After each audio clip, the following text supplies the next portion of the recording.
2 3ทั้งเดินทางมาถึงแล้วนะครับท่านมหาตีผม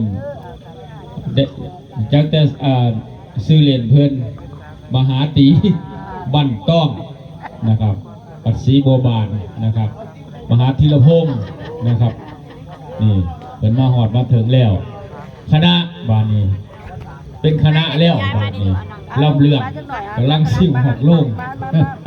กำลังขึ้นมาแล้วสักนั่งล่ำเด้อเอาว่า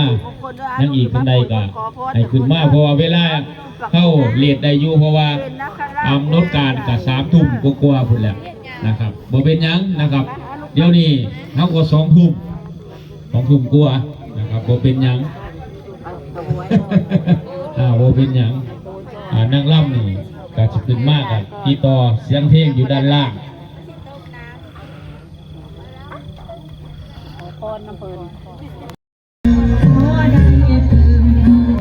ถ้ามีหลักฐานประจักษ์พยานถ้าเป็นจังหวะจักรชัยยะไสยะส่งให้หนุ่มสงสารบ่คืออีทอง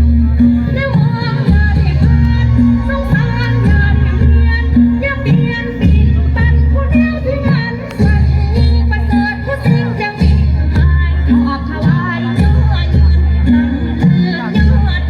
ทำอันเลิศผู้วางทางพระนีละพานแห่งชาวพยุตยานอันข้ามาอาจหมายมาโนไม่จังนองทางลอย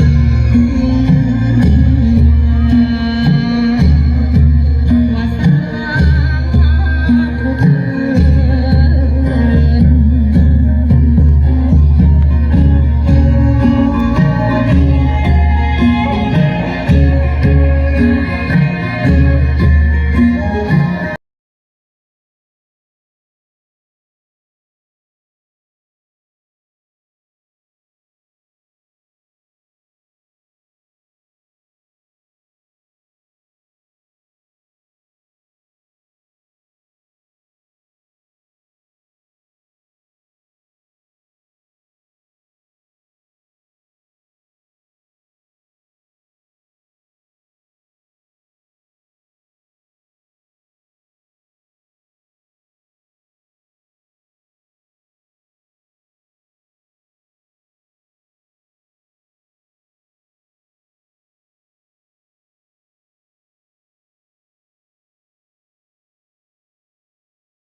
สวดให้แน่นั่นเป็นจังไดบาดนี้